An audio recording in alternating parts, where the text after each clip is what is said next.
Hey everybody, welcome back to Louder Than Life Music Festival 2016. This is the third annual Louder Than Life Music Festival, and it's an honor and privilege to be sitting here with the vocalist Eddie from KYNG. It's an honor and privilege to have him on the show. I actually interviewed you. This is my second time interviewing you, man. And I got to see you guys the first time you guys played Rock on the Range. I've been impressed with your guys' music ever since the first album. I think you guys are a great, phenomenal band, and I like what you guys bring to the table for music now. Thank you. So, what's impressed you the most about making the new album that's going to be dropped here very soon? The entire album, just making it and having it come out. Our third album at that. You know, it's kind of an amazing thing for us to.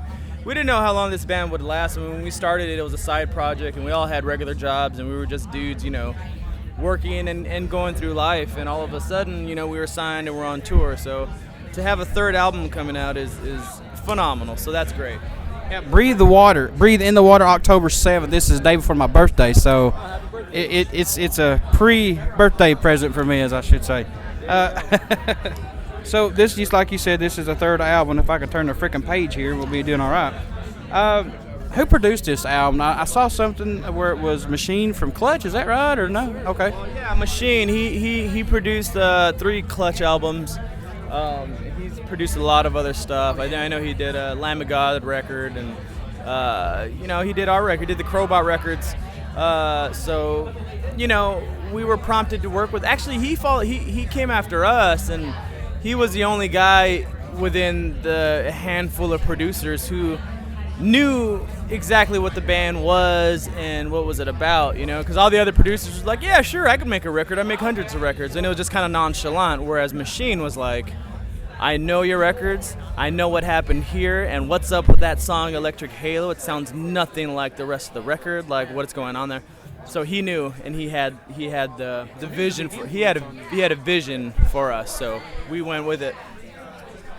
I know this is hard for you since you're the vocalist of KYNG, but are there any songs off this album that stand out more to you? Because I know picking these songs are like picking your favorite car, child, whatever. But you know, they all have a different energy towards them. So depending on how you feel, I mean, there's a couple of songs in there that knock me to my knees, like "Hides from You" and "Show Me Your Love." Those songs really rock me because those were moments in my life that I had to go through some emotional stuff. But the big songs that I love, that I think are my favorite, are "Breathe in the Water," "Closer to the End," "Pristine Warning." "The Dead" is a great song. There's a lot of things in this record that are just like over the top. You know, it was definitely something that we had to push for to get. And to quote Mike Dean of Corrosion of Conformity, he heard the record and he was like, "That's next level shit." So we're very blown away by that. So this is more of a maturity for you guys of the growth of KYNG. Sure. Yeah. You know, once you take a listen, you're gonna see a big difference. You're gonna be like, "Oh shit, this is a different record." Once they pop this in, man, what do you hope the fans take away from it? Just, you know, at least a couple songs. What do you hope that they get from it, Eddie?